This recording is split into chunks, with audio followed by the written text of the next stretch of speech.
Ladies and gentlemen, please take your seats.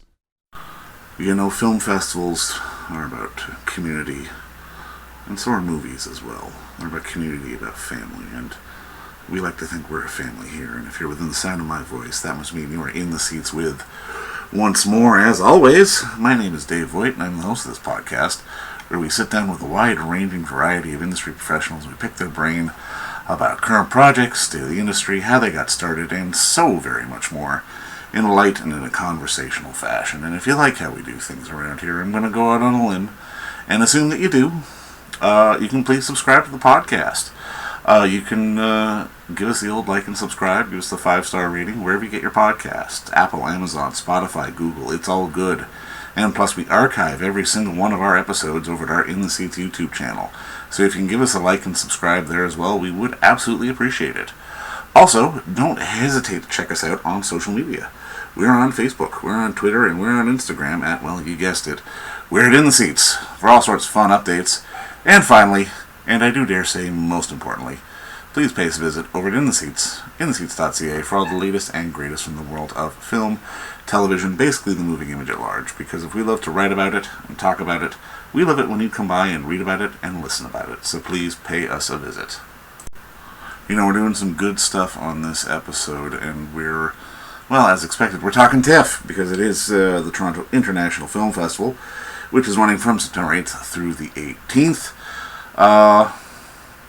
You know, in Toronto, if you are. But, you know, check it out, because it is a fantastic fest, and we love it dearly. But first off, you know, we got to talk about a movie that's playing there. It just had its premiere. It's called The Umbrella Men, and it is a hell of a lot of fun. It's directed by John Barker, and it's a bit of a ride, man, because, I mean, it's a bit of a Kuiper heist comedy. It really embraces the culture and sort of colorful nature of the Bocap area in Cape Town, and it's one of those things where you just get invested with the fun of it, because it's basically the story of a bunch of musicians who are forced to rob a bank during the city's carnival in an effort to save their beloved nightclub, which is a spiritual home to the entire community. And again, this is one of those movies which is just wall-to-wall fun. It is from director and co-writer John Barker, and in advance of that, we had the unique pleasure of, in advance of the festival, we had a unique pleasure sitting down with John and his stars, Jaques De Silva, who did have a little bit of technical issues while we were recording this podcast, and Shamilla Miller, who do a fantastic job in the film. And as a side note, like, if you're not in Toronto and you can't come down to a screening of this incredibly fun heist film from some fantastic South African filmmakers, it is actually going to be available on the digital TIFF Bell Lightbox platform for a couple of days as of this coming Wednesday the 14th. So if you are not in Toronto but you're in Canada and you want to check out a TIFF film, we recommend The Umbrella Men, because it's really fantastic, and it will be available online, so we do recommend you do that. But first, enjoy our talk with John, Jacques, while we had him, and Shamilla, because between you and me, it's a pretty good one. All right, well, obviously, first off, just John, Jacques, Shamilla, just thank you so much for the time today, and congratulations on the film, man. I absolutely loved it. Thank you. Thanks for having us, Dave. Now, I mean, John, I guess my first question is for you. Like, walk me through sort of the origin of this story. I mean, I've heard stories and rumors. This has been percolating for quite some time. Yeah, it's been about 15 years. I was very lucky to have my film Bunny Chow selected at Toronto by a very young Cameron Bailey when he was the programmer. And it struck me, whenever we were in the States, people would always go, "Oh, I didn't know that you had music festivals in South Africa." And I was like, yeah, we have a lot of things in South Africa. So my next film, I wanted it to be, because Bunny Chow was just a slice of life type film, I wanted to do genre film, and one of my favorite genres is caper and heist. So I just thought it's one of the oldest street carnivals, the Cape Minstrel Carnival, taking that and setting a caper heist film with that as a backdrop. I just thought that would be something that would also resonate with South African audiences, but also would translate quite easily to international audiences, understanding street carnival, and obviously the genre, the heist genre. Now, I mean, is it true? Because I had heard, like, sort of in an early iteration years ago, even Trevor Noah was attached to be a part of this back in the day. Yeah, he was for many years. Before Trevor got the Daily Show, we would speak often about him starring in the lead, and then I even went to New York to talk to him when he got the Daily Show, he was still interested, and Trevor always laughs because he says, "I'll never ever stop talking about the Umbrella Men," and he's true. He's right. We went to one of the Daily Shows, and he was changing after the show. He was in the change room, and there were a whole of the Daily Show executives that were standing around talking about the show. And I came in, and he said, "Oh, this is my friend John Barker from South Africa. He's been trying to make this film, The Umbrella Men, for then it was already like 10 years." He said, but John is so persistent with this film that if I was knocked over in the road, lying on the pavement, John would come up and say, "Hey, Trevor, are you still interested in doing The Umbrella Men?" Trevor knows about all these stories. He's been involved forever. But I also joke with Jacques too, because Trevor's a great guy, and he's a very talented person. I think we'll one day do some very cool acting. But we're so lucky that we got Jacques. So yeah.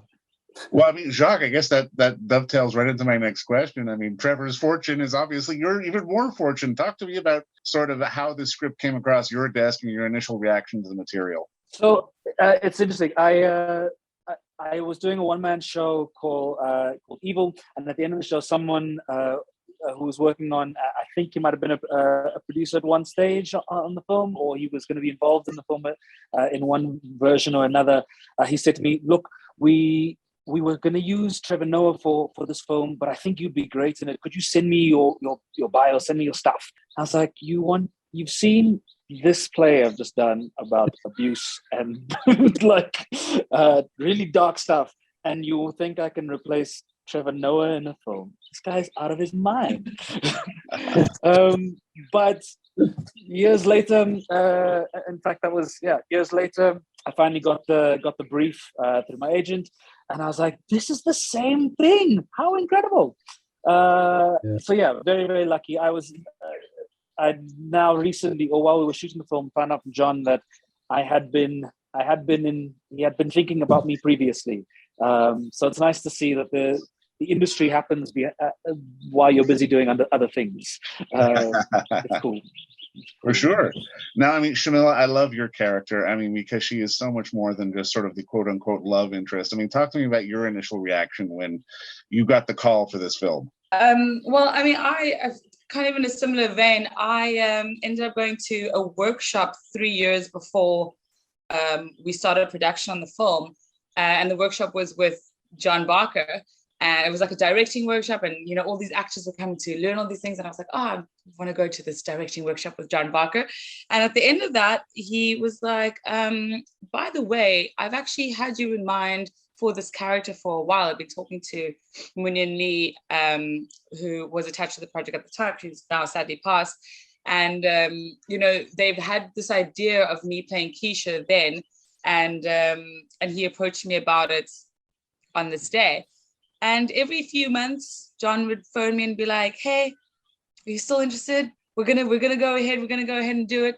And so I was actually attached to the script for about 3 years before we started shooting. And within those 3 years, I saw different drafts. And what Keisha, I feel like initially she was just the love interest and this kind of like not side storyline, but this distraction storyline. And I think over the years and, over the drafts, she became this character that was, integral in the storyline, integral into these people these men pulling off this heist successfully. And her role in the film became much bigger as the drafts went on. And I was so happy to be a part of that process and to be a part of the talks of how she should be involved and how they should flesh out, or how her role should be fleshed out. And I like from, the first draft that I read to the draft that we shot, her journey just grew and became so integral. It's so special. No, I mean, John, I guess that dovetails into my next question because, I mean, obviously Jacques and Shamilla have such great chemistry on screen together, but it seems like they were involved very early on in the process, and it really felt very sort of secondhand. I mean, for you as a storyteller and a filmmaker, how important was it for you to have leads invested early, so you wouldn't necessarily have to direct, you could just let them sort of go, and because it felt very natural to see them both on screen together? Yeah, I mean, Dave, that's the key thing, you know. My job was very easy as a director. Like once we had cast these two in the leads and Keenan Arison as Mortimer, you know, I knew that literally I had to show up and kind of and be there on the day, and they would come through and deliver as beautifully as they did. So it was all about the casting. We fought very hard. At some stage, the deadline, the shooting schedule was going to be pushed out. I mean, there's a chance we might have lost one of the key three, the three of them, and we absolutely said there's no ways we're going to do that, because I couldn't. The chemistry in my head even before the shooting was so amazing between the three of them that I thought if somehow we lose one of them, it's going to affect the other two, and that we couldn't have it. So we fought so hard to keep that shoot date, because I just didn't want to. I couldn't see the film without either of them in it. So just very fortunate that they were both available and also doing so well in their careers, and it evolved so strongly as actors. They were doing great stuff before we started shooting, and they made it an absolute pleasure to direct. It was just, we had them, and then we had these great cameos, some other comedians around them, and everyone just worked so beautifully together. And I'm not sure if it's because we don't have a lot of films at the moment, but everyone was just so keen to do anything. Like as a director, it was such a joy to be on set, because take after take, in particular with Jacques and Shamilla, because it's such a low budget, we only had one day in the apartment, and the apartment scenes, Shamilla will have a go at me about this, because she constantly said, "There's too much kissing, John. There's too much kissing." And too much kissing. We kiss in every scene, John. Every scene we're kissing. We end the scene kissing. And on this particular day, it was all of the scenes in her apartment, and they had like lots of kissing scenes. And I was so thankful, because they were so exhausted. We put Shamilla in a hot tub with hot water. She was almost passed out. It was so hectic, but they kissed each other the whole day, and they still came back for more. They were still like, "No, we'll continue. And I was like, on that day, I was so grateful to have. So we did go home and cry a little bit together, but we came back fresh the next day.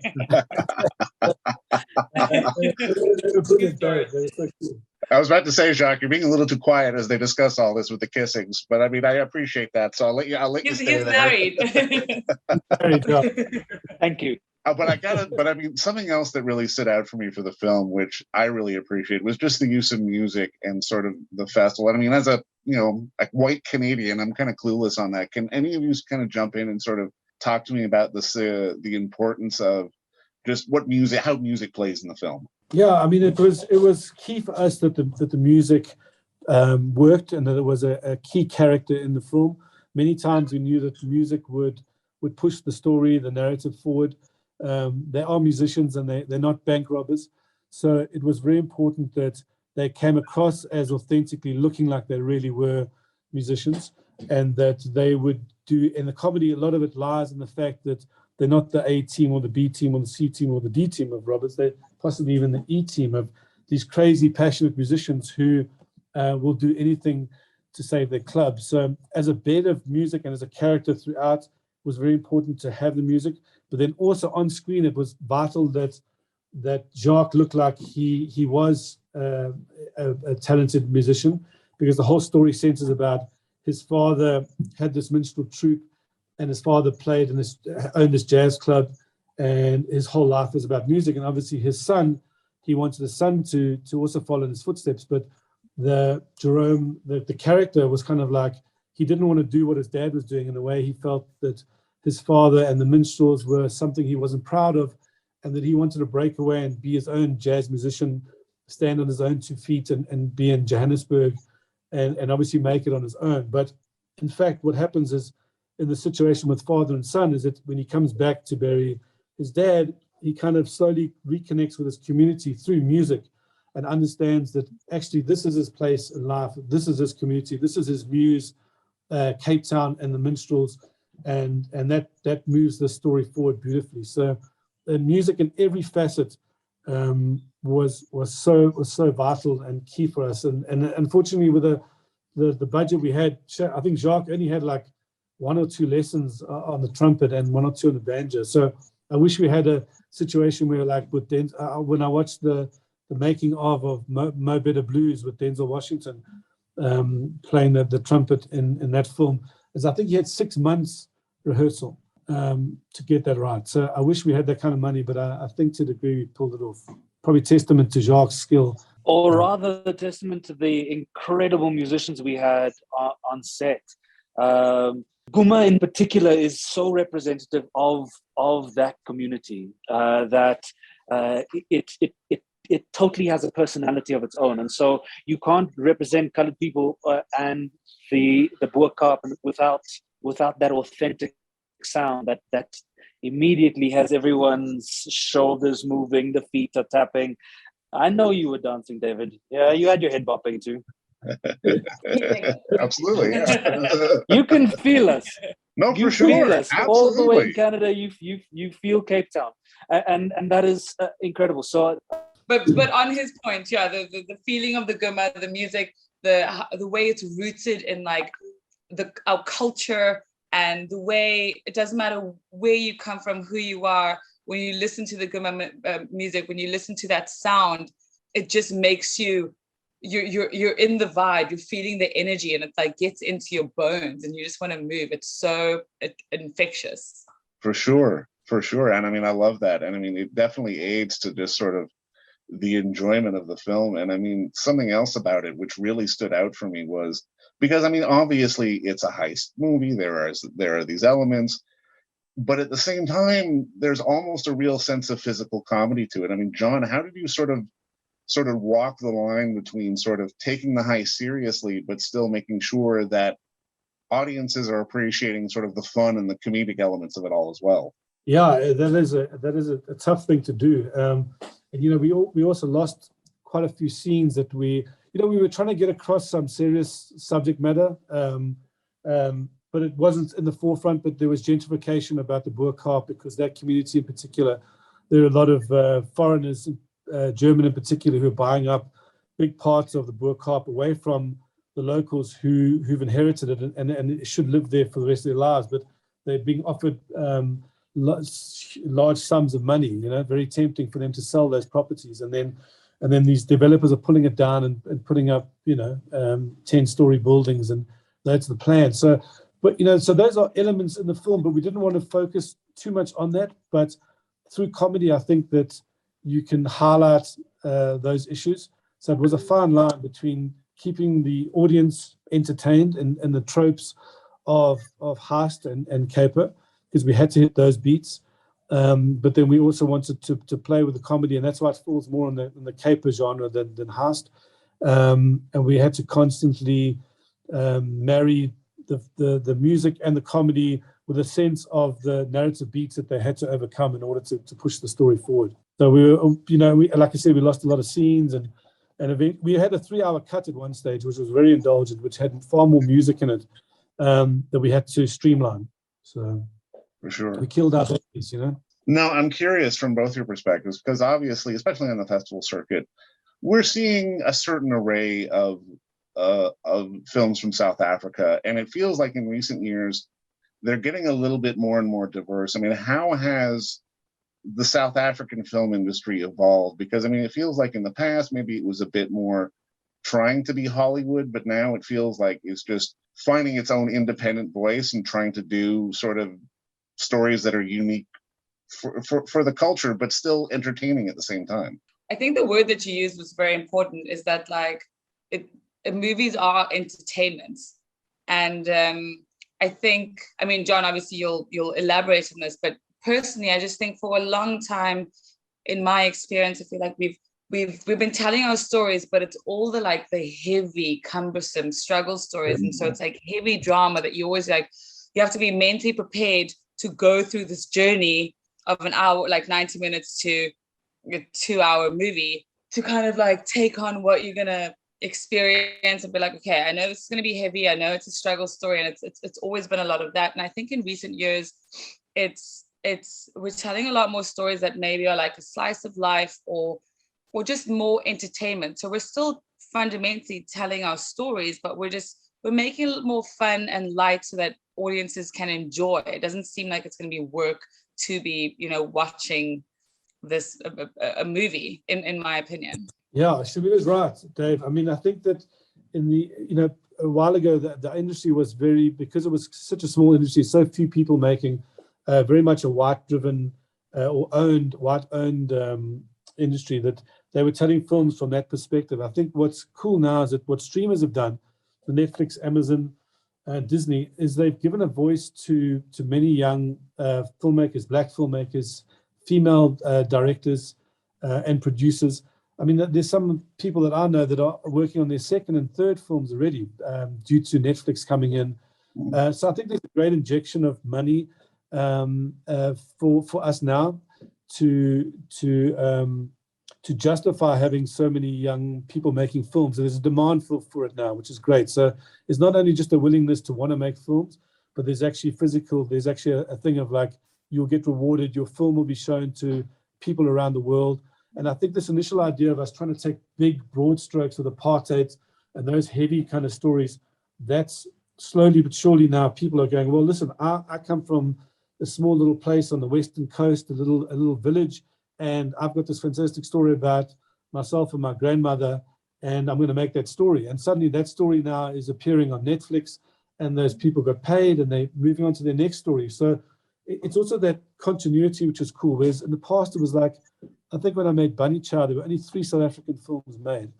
And now if you look at this last year, there's 60, 70 films being made. So I think we actually have an industry now.